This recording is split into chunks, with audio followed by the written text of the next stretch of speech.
অসহায়ভাবে আমি কয়েকদিন ভিক্ষা করছিলাম। এখন ভিক্ষা করার মতো নেই আমার অবস্থা। আমি এখানে ভিক্ষা করতে যাচ্ছি। আর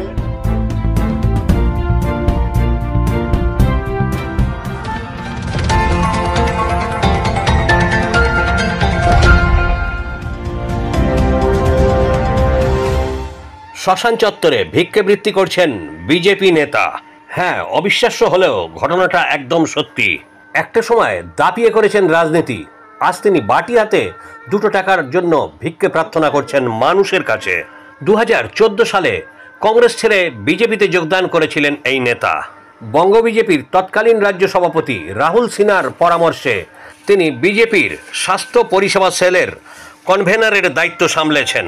সেই সময় বিপদে আপদে বিজেপি নেতাকর্মী ও সাধারণ মানুষকে হাসপাতালে ভর্তি করে দেওয়ার দায়িত্ব পালন করেছিলেন তিনি। রাহুল সিনহার পর রাজ্য সভাপতি হন দিলীপ ঘোষ।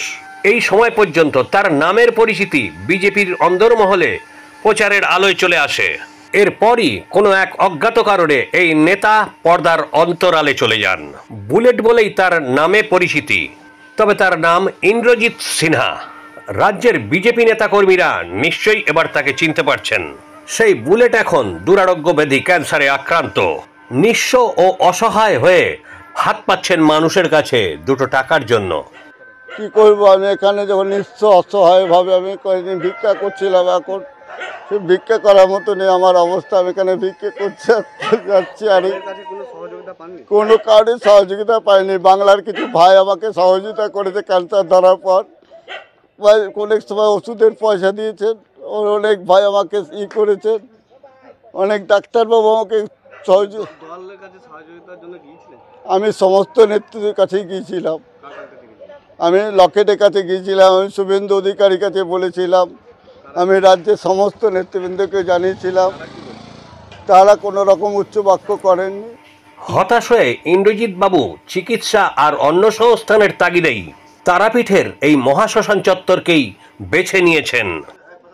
আমি এখন মহাশ্মশানে ভিক্ষা করার মতন পরিস্থিতি, ভিক্ষা থেকেও আমি আর কি করতে না। আগে আমি সমাজসেবা ছিলাম, আমার নিজে কর্মদক্ষতার কাজের মধ্যে ছিলাম।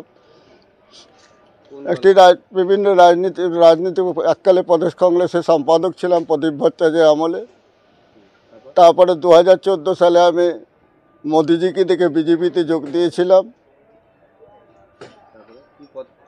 আমি যেহেতু প্রদেশ কংগ্রেসের মেডিকেলগুলো দেখতাম, সেই জন্য আমাকে রাহুল সিনহা স্বাস্থ্য পরিষেবা সেল এই নামটা আমি দিয়ে তিনি প্রতিষ্ঠা করেছিলেন 2015 সালে। এখন তার পরিস্থিতি এতটাই শোচনীয় যে তার থাকা খাওয়ার ঠিকানা পর্যন্ত নেই। রাজ্য বিজেপির নেতা কর্মীদের কাছে এখন দিনকাল নিউজের আবেদন, আপনারা এই মানুষটার পাশে দাঁড়ান।